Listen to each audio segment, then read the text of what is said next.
but I know.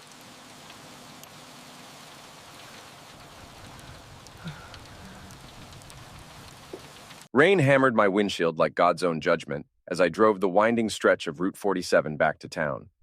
The construction site inspection had taken longer than expected. 3 safety violations at the Henderson project meant paperwork until dark. My wife Holly would be pissed I'd missed dinner again. The red pickup came out of nowhere. I saw the stop sign, saw him blow through it like it was a suggestion. Time slowed to that crystalline moment before impact when your brain screams but your body can't react fast enough. I yanked the wheel hard left, felt my truck break loose on the wet asphalt, spinning like a carnival ride nobody wanted to be on. The world flipped. Airbag exploded in my face. Then silence, except for the tick-tick-tick of cooling metal and rain drumming on the roof. I was alive. Bruised ribs, taste of copper in my mouth, but alive. My phone had skittered across the passenger floor. I crawled over, joint screaming, and dialed Holly. "Jack, what's wrong?" Her voice came through the speaker, distant and distracted. "I've been in an accident," I said. "Nothing serious, but I need you to pick me up from the ER." A pause. Background noise. Clinking glasses, muffled conversation. "Oh, honey, that's awful. Are you okay? I mean, really okay?" "Yeah, just banged up. Can you come get me?" Another pause. Longer this time. "Jack, I'm at lunch with Evan. We're right in the middle of discussing his promotion, and I can't just leave. Can you call someone else? Maybe Bobby from your crew, Evan Shore, her best friend since college. The guy who'd been finding more and more reasons to need Holly's marketing expertise for his insurance firm." I stared through the cracked windshield at the rain. "Okay," I said. "I'll make it up to you, I promise. Maybe we can grab dinner later?" "Okay." I hung up. 37 years old, married 15 years, 2 kids, and when I needed her most, she couldn't leave lunch with another man. The tow truck driver found me sitting in the rain beside my wrecked F-150, still holding my phone. "You all right, buddy?" he asked. I wasn't sure how to answer that. The emergency room smelled like disinfectant and broken promises. 3 cracked ribs, the doctor said. Nothing internal, but they wanted to keep me for observation. I told them I'd rather go home. "Someone picking you up?" the nurse asked. "Working on it," I lied. From my hospital bed, I called my foreman, Tommy. "Jesus, Jack, you need me to come get you?" "No, I got it covered. Just need you to handle the Henderson follow-up tomorrow. Those safety reports won't file themselves." "You sure you're okay?" "Yeah, just need some rest." After he hung up, I stared at the ceiling tiles for a long time. Somewhere across town, my wife was laughing with another man over wine and appetizers while I lay here counting the water stains above my head. I picked up my phone again and dialed 911. 911, what's your emergency? "This isn't an emergency exactly. I need to get a message to my wife. She's at the Harbor Grill downtown." "Sir, this line is for emergencies only." "I understand. I was just in a car accident, and I need her to know I'm okay. Her name is Holly Marlowe. She's there with a man named Evan Shore." A pause. "Are you unable to reach her by phone?" "She didn't answer when I called." Another pause. "Hold on." After a moment, a different voice came on the line. Older, more seasoned. "This is Officer Perez. You were in an accident?" "Yes, sir. Nothing serious, but I need my wife to know I'm all right. She's at the Harbor Grill with a friend." "What's the message you want me to deliver?" I closed my eyes. "Tell her I'm alive, and that I know." "I know what, sir?" "She'll understand." "I'll take care of it," Perez said. His voice was kind, like maybe he'd delivered messages like this before. 15 minutes later, I checked myself out against medical advice. Officer Perez pushed through the glass doors of Harbor Grill at exactly 7:23 p.m. I know because I was watching from across the street, sitting in the borrowed pickup Tommy had brought me. Holly and Evan were at a corner table, faces flushed with wine and laughter. She was touching his arm, leaning in close like they were sharing secrets. The same way she used to touch my arm, back when we had secrets worth sharing. Perez approached their table with his hat in his hands, the way cops do when they're not there to arrest anybody. Holly looked up, and I watched the color drain from her face like someone had pulled a plug. Evan's wine glass froze halfway to his lips. Perez leaned down, said something quiet. Holly's mouth fell open. Her hand flew to her throat. Evan set down his glass with trembling fingers and started looking around the restaurant like he expected me to burst through the door. But I wasn't coming through any doors. Not tonight. Perez straightened up, nodded politely, and walked away. He didn't wait for questions. Didn't take statements. Just delivered his message and left them sitting there, staring at each other across a table that suddenly felt like evidence. Holly stood up so fast her chair nearly tipped over. She fumbled for her purse, her phone, dropping her napkin. Evan threw cash on the table. Too much cash, the kind you leave when you need to get out fast. They stumbled toward the exit together, but not touching anymore, not laughing. I started Tommy's truck and drove away. The spare phone was in my kitchen junk drawer where Holly always kept it, her emergency backup for when her main phone died or got left at the office. She'd forgotten about it months ago. This morning, after the accident, I'd grabbed it on a whim. Call it instinct. Call it 15 years of marriage, teaching you when something doesn't feel right. Now, sitting in my driveway in Tommy's borrowed Ford, I held that little flip phone like it was evidence in a murder trial. The battery was almost dead, but there was enough juice to scroll through the message history. Holly to Evan, Evan to Holly, going back weeks. Had lunch at Harbor Grill today. Wish you could have joined us. Next time, definitely. Jack's working late again anyway. He always works late. Lucky for us. Can't wait to see you Thursday. Same place? Same table if possible. I like our spot. He'll never suspect anything. He'll never know. That last message was sent 3 hours ago. Right before I'd called her from the accident scene, I heard a car door slam. Holly's Honda pulled into the driveway behind me, headlights cutting through the darkness. She sat there for a moment, engine running, probably trying to figure out what to say. I slipped the spare phone into my jacket pocket and walked inside. Holly came through the front door like she was walking into a courtroom. Her makeup was smeared, her hands shaking as she hung up her coat. "How are you feeling?" she asked. I came as soon as I could. "After dessert?" She froze. "What?" "Nothing, I'm fine, just tired." She followed me to the kitchen, hovering like a nurse attending to someone with the plague. "Can I get you anything? Ice? Painkillers?" "I already took something." I sat at our kitchen table, the same table where we'd eaten breakfast this morning, where she'd kissed me goodbye and said she'd probably be working late.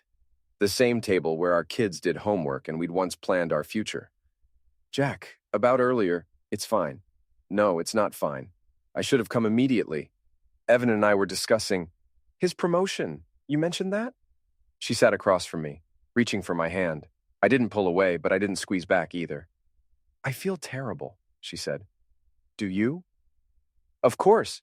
You could have been seriously hurt." "But I wasn't." "But you could have been," I nodded. "That's the thing about accidents. You never know when they're going to happen." She studied my face like she was reading a foreign language.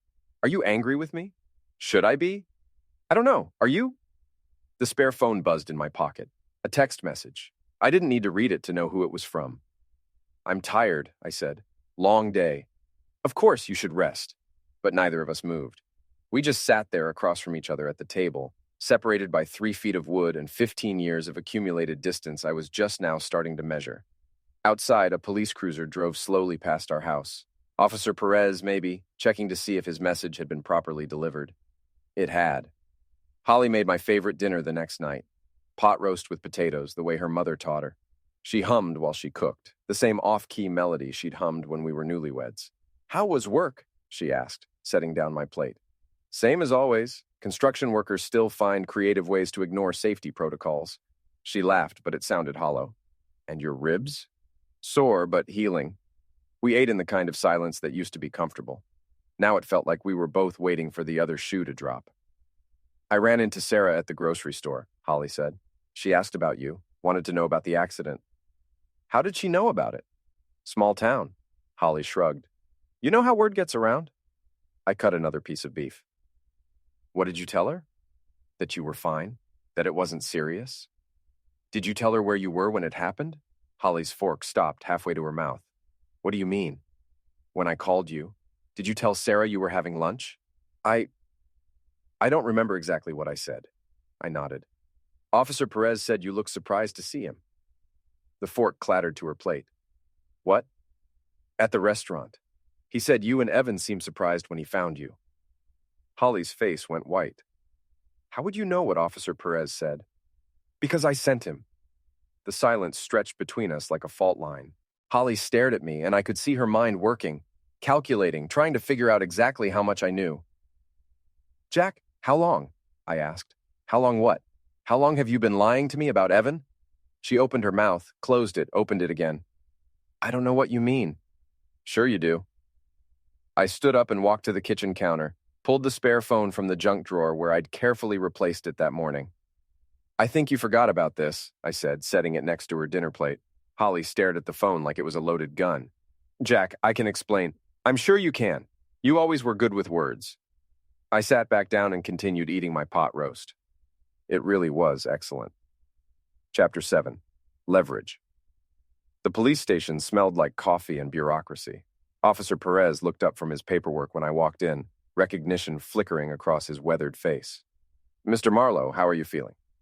"Better, thanks. I wanted to thank you for yesterday, for delivering that message." "No problem. Glad to help." I sat in the chair across from his desk. "Can I ask you something? Did anyone log you going to that restaurant? Any official record?" Perez leaned back in his chair. "Why?" "Just curious about procedure." He studied me for a long moment. No official record. We call that a courtesy. Happens more than you'd think. Family emergencies, people who can't reach each other. So as far as the department's concerned, you never went to Harbor Grill?" "That's right." I nodded. "Good to know." "Mr. Marlowe, is there something I should be aware of?" "No, sir. Just wanted to understand the process." "You sure about that?" I stood up. "Thanks again, Officer Perez. You did me a real favor." Walking out to my truck, I felt lighter somehow. If Holly tried to claim she was somewhere else during the accident, tried to say she hadn't been with Evan, I had a police officer who could testify otherwise. Not that he'd been officially dispatched, not that there was paperwork, but that he'd personally delivered a message to her at Harbor Grill at exactly 7:23 p.m. Timing, in construction and in marriage, was everything. Shore Insurance occupied half the second floor of the Merchants Building downtown. Evan's corner office had a view of the harbor and probably cost more per month than I made in a quarter. His secretary tried to stop me. "Mr. Shore is in a meeting." "This won't take long." I pushed past her and opened his door. Evan was alone, staring at his computer screen like it held the secrets of the universe. "Jack!" He shot to his feet. "How are you? I heard about the accident." "I'll bet you did." I closed the door behind me and walked to his desk. Evan backed up like I was carrying a weapon. "Listen, if this is about Holly..." I pulled out the spare phone and set it on his mahogany desk, right next to his coffee mug and family photo. Evan stared at it. Didn't touch it. Didn't deny what it was. "I have everything I need," I said. "Jack, you don't understand." "I understand plenty. It's not what you think. It never is." I turned toward the door. "Oh, and Evan? Tell your wife I said hello." His face went gray. "What?" "Melissa, right? Pretty woman. Saw her picture in the paper last month. Something about a charity fundraiser. You leave her out of this. That's up to you." I left him standing there, staring at the spare phone like it might explode. By the time I got home, Holly was waiting in the kitchen with red eyes and a box of tissues. "Evan called," she said. "I figured he might..." "He said you went to his office." "I did." "Jack, please, we need to talk about this." "Do we?" "Yes. This whole thing, it's not what it looks like." "What does it look like, Holly?" She wiped her nose. "Like I'm having an affair." "Are you?" "No, I mean not physically. We haven't..." "But you wanted to..." Silence. "And he wanted to..." More silence. "And you were working up to it." "Jack?" "Planning it. Meeting at the same restaurant, same table, texting about how I'd never know." Holly started crying in earnest now. "It was stupid. It was just flirting. It didn't mean anything." "It meant something to me. When I called you from the hospital and you chose him over me." "I didn't choose him." "Sure you did. You made a choice. You decided his feelings mattered more than mine." My phone buzzed. Text message. Holly wiped her eyes. "Who's that?" I looked at the screen. "Evan, he wants to meet tonight." "Jack, don't what?" "Don't do anything stupid." I smiled for the first time in 2 days. "Don't worry, I'm way past stupid." I waited until Holly left for work, then called Danny's lock and security. By noon, every lock on our house had been changed. Front door, back door, garage, even the deadbolt on the basement. Danny handed me the new keys. "Wife locked out again?" "Something like that." I paid him in cash and sent Holly a picture of the new front door deadbolt with a simple message. "Stay with Evan tonight." She called immediately. "Jack, what the hell is this?" "New locks for security. You can't lock me out of my own house." "Sure I can. I just did." "This is insane." "What about the kids?" "They're with me, where they belong." "Jack, please." Can we talk about this like adults? Like adults? Adults don't sneak around behind their spouse's back, Holly. I never slept with him. You were planning to. That's not the same thing. Close enough. She was crying again. Where am I supposed to go? I gave you a suggestion. I can't stay at Evans. He's married. That didn't stop you from having lunch with him. That was just lunch. Sure it was. I hung up and immediately called my lawyer. Not the guy who'd handled our real estate closings, but a specialist. The kind who ate marriages for breakfast and billed by the hour. James Patterson, he answered. Mr. Patterson, my name is Jack Marlowe. I need to file for separation. What are the grounds, Mr. Marlowe? Adultery, abandonment, marital misconduct. Do you have evidence? I have everything. When the kids came home from school, I was waiting in the kitchen with pizza and new house keys. Where's Mom? Katie asked. She was 12, old enough to sense when something was wrong. She's staying somewhere else for a while, I said. Are you getting divorced? This from Tommy Jr., who was 9 but wise beyond his years. We're taking some time apart. Because of the accident? Katie pressed. Because of choices, I said. Sometimes grown-ups make choices that hurt other people. They ate their pizza in silence, and I tried not to think about how quickly a family could fall apart. That night, my phone rang at 11 p.m., Holly crying so hard I could barely understand her. I recorded the call. James Patterson's office was all mahogany and leather, the kind of place where marriages came to die. He reviewed my evidence with the dispassion of a surgeon examining x-rays. The text messages are compelling, he said, especially the he'll never know communication. The timing with the accident creates a clear narrative of priorities. What about custody? With documented abandonment and emotional adultery, I'd say you have an excellent chance of primary custody, especially since she chose to leave the home. She didn't choose to leave. I locked her out. Patterson smiled. She chose to stay away. She could have slept on the porch, camped in the yard, called a locksmith. Instead, she found other accommodations. That's abandonment in the eyes of the law. I signed the papers an hour later. The process server found Holly at work, delivering the separation documents in front of her entire marketing team. She called me immediately. This is humiliating, Jack. Is it? Everyone at work knows now. Knows what? About the separation. About Evan. You embarrassed by that? Of course I am. Good. Maybe you should have thought about embarrassment before you started your little romance. It wasn't a romance. What would you call it? Silence. Holly? I don't know what to call it. I do. I call it over. That afternoon, my mailbox had an unusual visitor. A well-dressed woman I didn't recognize, slipping an envelope through the slot. Inside was a business card, Melissa Shore, with a handwritten note. We need to talk. M. I called the number immediately. Mrs. Shore, this is Jack Marlowe. I know who you are. Her voice was steady, controlled. Can you meet me for coffee? When? Now. Melissa Shore was nothing like I'd expected. Tall, elegant, with the kind of confidence that came from boardrooms and charity galas. She sat across from me at Starbucks, stirring her latte with surgical precision. How long have you known? She asked without preamble. About your husband and my wife? Couple of days. You? 3 months. I felt like I'd been punched in the stomach. 3 months? I hired a private investigator in February. The Harbor Grill, the long lunches, the mysterious work meetings. They've been very careful, but not careful enough. She reached into her purse and pulled out a manila envelope. Photos, credit card receipts, phone records, everything you need to destroy them both. I stared at the envelope. Why are you giving this to me? Because Evan thinks I don't know. He thinks I'm the stupid wife sitting at home while he plays house with your Holly. I want him to understand exactly how stupid he really is. You could have divorced him months ago. I could have, but divorce is expensive, messy. This way I get everything I want, and he gets exactly what he deserves. She pushed the envelope across the table. There's something else you should know. This isn't Evan's first affair. How many? That I know of? 4, maybe 5. Jesus. Holly's just the latest, but she's different. How? She thinks she's special. The others knew they were just passing through. Holly actually believes Evan's going to leave me for her. I opened the envelope. The photos were damning. Holly and Evan holding hands, kissing in his car, entering a hotel together on 3 separate occasions. When were these taken? I asked. Last week, the day before your accident. The betrayal hit me like a physical blow. While I was inspecting construction sites and trying to keep workers safe, my wife was in a hotel room with another man. I want to file jointly, Melissa said. Our lawyers can coordinate maximum damage, minimum escape routes. What's in it for you?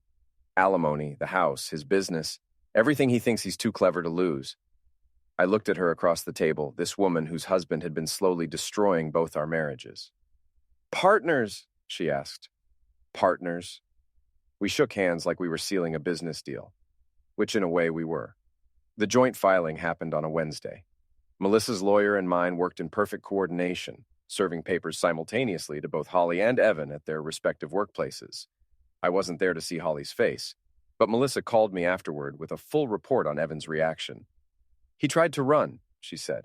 Actually tried to walk out of his own office when the process server arrived. I was standing in the hallway watching the whole thing. What did you say to him? Nothing. I just smiled and walked away. Let him figure it out on his own. The legal machinery ground into motion with ruthless efficiency. Bank accounts frozen, assets cataloged, custody evaluations scheduled. The whole ugly business of dismantling two marriages played out in triplicate forms and billable hours. Holly called that night hysterical. They're taking everything, Jack. The house, the kids, even my car. You should have thought about that before. This is insane. We can work this out between us. We don't need lawyers. We needed lawyers the moment you decided to work things out with Evan.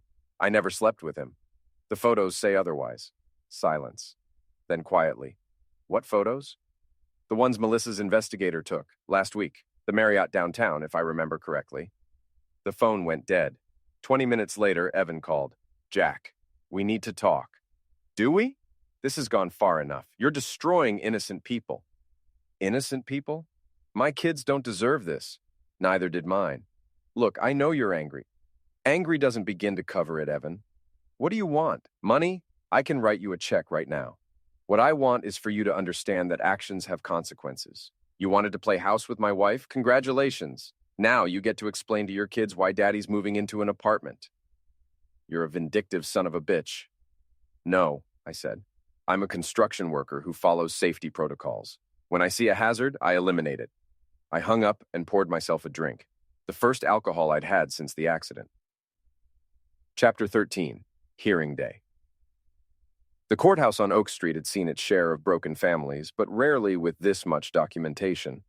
James Patterson had prepared our case like a military campaign, every detail cataloged and cross-referenced. The goal, he explained, is to leave no room for interpretation. Clear timeline, clear evidence, clear consequences. Holly sat at the defendant's table with her court-appointed attorney, looking smaller than I'd ever seen her. Evan was 3 rows behind, next to Melissa, who had dressed for the occasion like she was attending a funeral, which, in a way, she was. Your Honor, Patterson began, this is a case about choices. On March 15th at approximately 4:30 p.m., Mr. Marlowe was involved in a serious automobile accident. Injured and alone, he called his wife for help.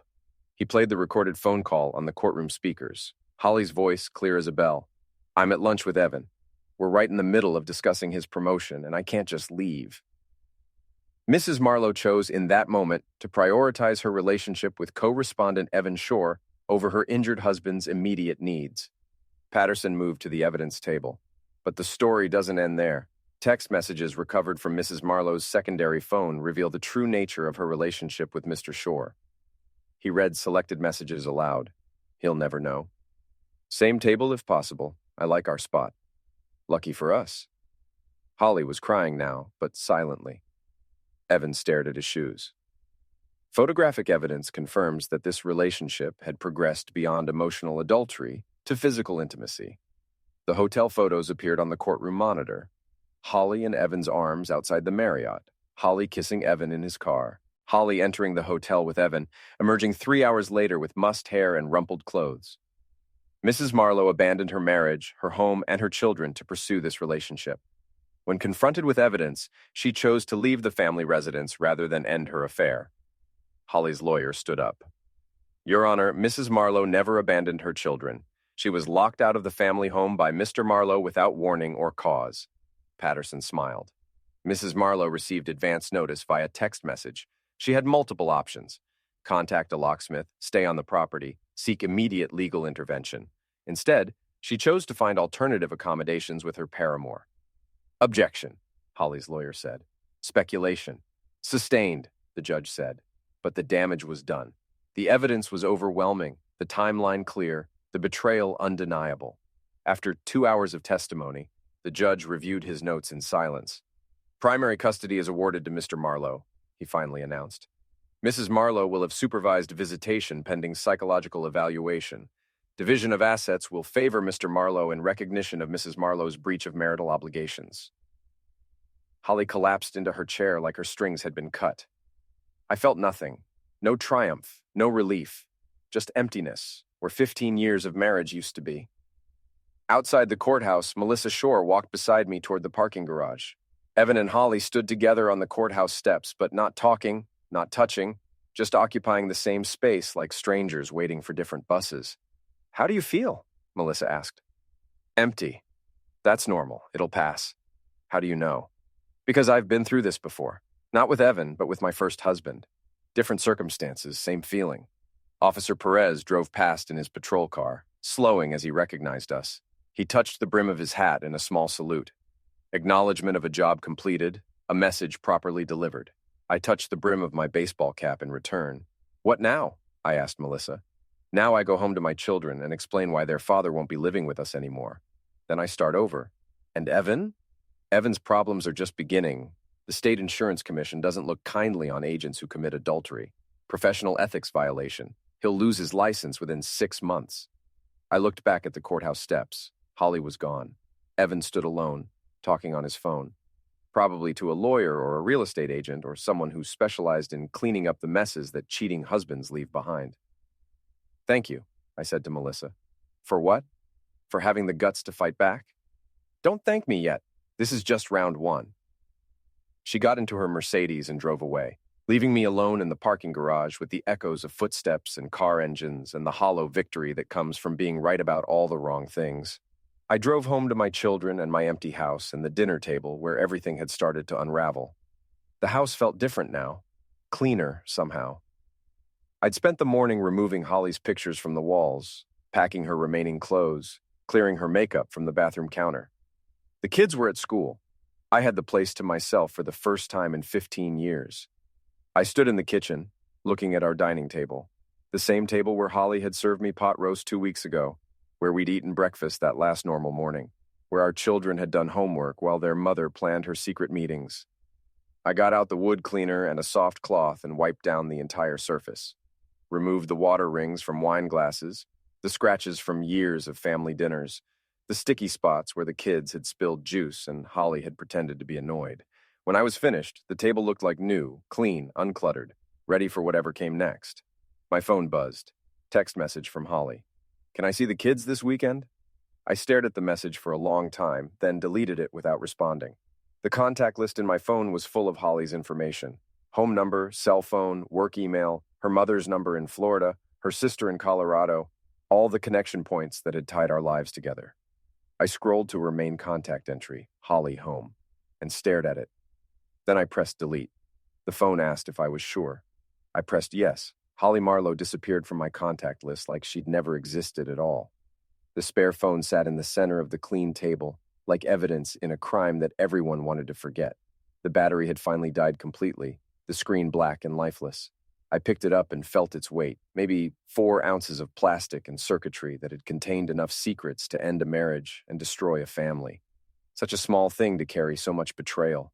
The kids would be home from school soon. Tommy Jr. had a baseball game at 6. Katie had a friend coming over for a sleepover. Life would go on, the way it always did, adapting to new routines and smaller dinner portions, and the absence of someone who had once been the center of everything. I walked to the garage and opened the trash bin. It was nearly empty, just a few food scraps and some junk mail. I held the spare phone over the opening. This was it, the last piece of evidence. The final connection to the woman who had chosen lunch with another man over her injured husband.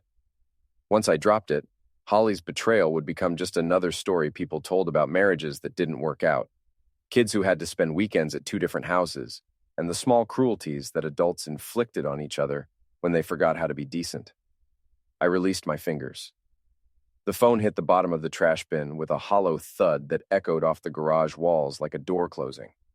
I pulled the lid down tight, sealing it in darkness. From the street came the sound of the school bus brakes, children's voices calling goodbye to friends, backpacks dropping on sidewalks. My children, coming home to their father and their clean house and their new normal. I walked back into the kitchen and sat at the table, waiting for them. Outside, a police cruiser drove slowly past the house. Officer Perez, maybe, making his rounds, keeping the peace in a neighborhood where marriages ended and families rearranged themselves, and the only constant was the need to keep moving forward. The front door opened. "Dad?" Katie called. "We're home." "I'm in the kitchen," I said. They came running in, dropping backpacks and lunchboxes and the casual chaos that children bring to empty spaces. Tommy Jr. had grass stains on his uniform. Katie had paint under her fingernails from art class. "How was school?" I asked. "Good," they said together, already moving toward the refrigerator, towards snacks and homework and the 1,000 small rituals that make a house feel like home. I looked at the three of us reflected in the kitchen window as evening settled over our neighborhood. A father and his children, starting over at a clean table where no secrets lived anymore. My phone rang. Unknown number. Jack Marlowe. "This is Evan." His voice was hoarse, defeated. "We need to talk." "No, we don't. Please, just hear me out." I almost hung up, but something in his tone made me pause.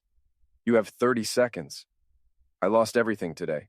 My license, my business, my family. Melissa cleaned out our accounts and took the kids to her mother's in Phoenix. Good for her. I know you hate me, but Holly's innocent in this. She never wanted any of this to happen." "Innocent?" I laughed, but there was no humor in it. "Your wife had photos of Holly in your bed, Evan. Multiple times, multiple hotels. That's not innocent, that's just careful. She was lonely, Jack. You were always working, always at some job site. Don't," my voice went cold. "Don't you dare blame me for your choices. I'm not blaming you. I'm trying to explain. There's nothing to explain. You wanted my wife. You took my wife. You got caught. End of story. She loves you, Jack. Even now, after everything, she still talks about you like what? Like you're the only man who ever mattered." I closed my eyes. Then she had a funny way of showing it. People make mistakes. Some mistakes you don't come back from. Katie appeared at my elbow, tugging on my shirt. "Dad, can Sarah come for dinner too?" I covered the phone. "Sure, honey, call her mom." "Jack?" Evan's voice came through the speaker. "Are you there?" "I'm here." "I know you'll never forgive me, but maybe someday you could forgive her." The line went dead. I stared at the phone for a moment, then deleted Evan's number from my call log. Tommy Jr. was at the table with his math homework spread out, pencil stuck behind one ear. Katie was already on the house phone with Sarah's mother, negotiating sleepover logistics with the seriousness of a United Nations diplomat. This was my family now. These two kids who trusted me to keep their world stable while everything else fell apart. Who needed dinner and homework help and bedtime stories, not the messy aftermath of adult betrayals. I opened the refrigerator and started pulling out ingredients for spaghetti and meatballs. Tommy Jr. Whalel's favorite. Katie would complain about the sauce getting on her clothes, but she'd eat 2 helpings anyway. "Dad?" Tommy Jr. looked up from his math. "Is Mom ever coming back?" The question hung in the air like smoke. Katie stopped talking to Sarah's mom and watched me carefully. "I don't know, buddy. Do you want her to come back?" I thought about that while I filled a pot with water for the pasta. Did I want Holly back? The woman who'd shared 15 years of my life, who'd given me these 2 incredible children, who'd once laughed at my stupid jokes and fallen asleep in my arms every night? Or the woman who'd chosen wine and secrets over her injured husband, who'd planned hotel meetings while I worked to support our family, who'd looked me in the eye for weeks while living a double life? "I want you and Katie to be happy," I said finally. "That's what matters now." Tommy Jr. nodded like that was a good enough answer for a 9-year-old trying to make sense of his collapsing world. The water began to boil. 6 months later, I was cleaning out the garage when I found the spare phone at the bottom of the trash bin. The garbage collection had been sporadic during a city workers' strike, and somehow that little piece of plastic had survived week after week of refuse and weather. I picked it up, surprised by how light it felt. The screen was cracked now, the battery long dead, but it was still intact, still holding its secrets, even though those secrets no longer mattered to anyone. Holly had moved back to Colorado to live with her sister. The divorce was final. She sent cards to the kids on their birthdays and called every Sunday at 7 p.m. sharp, but those conversations were getting shorter and more strained as the months passed. Evan had disappeared entirely. Melissa heard from a mutual friend that he was working as a claims adjuster in Phoenix, living in a studio apartment, driving a 10-year-old Honda. The fall from corner office to rented room had been swift and complete. I turned the phone over in my hands, remembering the night I'd thrown it away.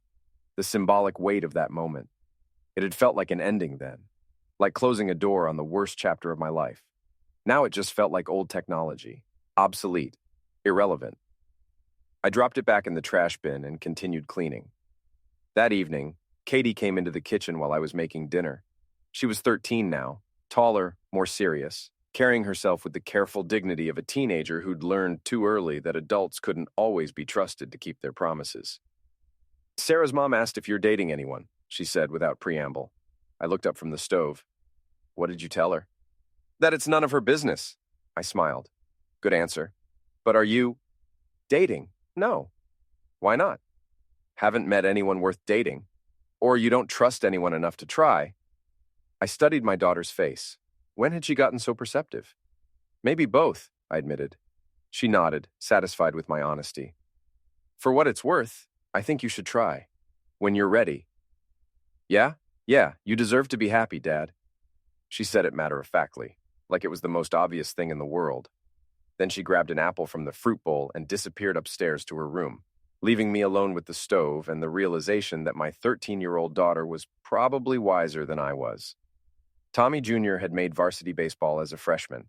I went to every game, sitting in the same spot in the bleachers, watching my son grow into the kind of young man who kept his word and treated people with respect. The kind of man I hoped I'd raised him to be. Sometimes I saw other fathers there with their new girlfriends or second wives, and I wondered what that would feel like, to trust someone again, to believe that this time would be different. But mostly I just watched the game and cheered for my son and tried not to think about the empty house waiting for me at home. The table was still clean, still ready for whatever came next. One evening in late September, Officer Perez knocked on my door. He was in civilian clothes, holding a manila envelope. "Mr. Marlowe, how are you doing?" "Good, thanks. What can I do for you?" "I wanted to give you this." He handed me the envelope. "Found it cleaning out my desk. Thought you might want it." Inside was a copy of the incident report from my accident, the official version of events that had started everything unraveling. Date, time, location, weather conditions. All the facts, stripped of emotion and consequence. "Why?" I asked. Perez shrugged. "Closure, maybe. Sometimes it helps to see things written down official-like. Makes them feel finished." I read through the report while he waited. Vehicle collision, minor injuries, driver transported to hospital by private means. No mention of phone calls or restaurant visits or marriages that ended because of timing and choices. "Thank you," I said. "Take care of yourself, Jack. And those kids." He walked back to his patrol car, and I realized I'd never asked him why he'd agreed to deliver that message to Holly. What he'd seen in my voice that made him willing to drive across town and interrupt someone's lunch to tell them their husband was alive and knew the truth. Maybe it didn't matter. Maybe some kindnesses didn't need explanations. I filed the incident report in my desk drawer next to the custody papers and the final divorce decree. The official record of how a marriage ended and a family changed shape, and a man learned the difference between being alone and being lonely. Spring came early that year. Tommy Jr. graduated high school with honors and a full scholarship to state. Katie made honor roll and got elected student body treasurer. We celebrated with dinner at the Harbor Grill, sitting at a different table than the one where Holly and Evan used to meet. "To new beginnings," Katie said, raising her Coke glass in a toast. "To family," Tommy Jr. added. "To keeping promises," I said. We clinked glasses like we were sealing a pact, which, in a way, we were. Later that night, after the kids were asleep, I sat at the kitchen table with a cup of coffee and thought about the woman I'd married 20 years ago. The one who'd wanted to travel the world and write novels and change everything about herself, except her love for me. Somewhere along the way, we'd both stopped being the people we'd promised to be. She'd stopped writing and started lying. I'd stopped dreaming and started working.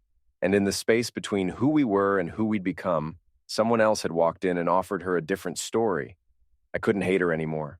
Couldn't summon the rage that had sustained me through lawyers and court dates and sleepless nights. She was just another person who'd made choices that seemed right at the time and learned too late that some choices couldn't be undone. My phone rang. Katie's contact photo filled the screen. She was calling from upstairs. Dad? What's wrong? Nothing's wrong. I just wanted to say good night.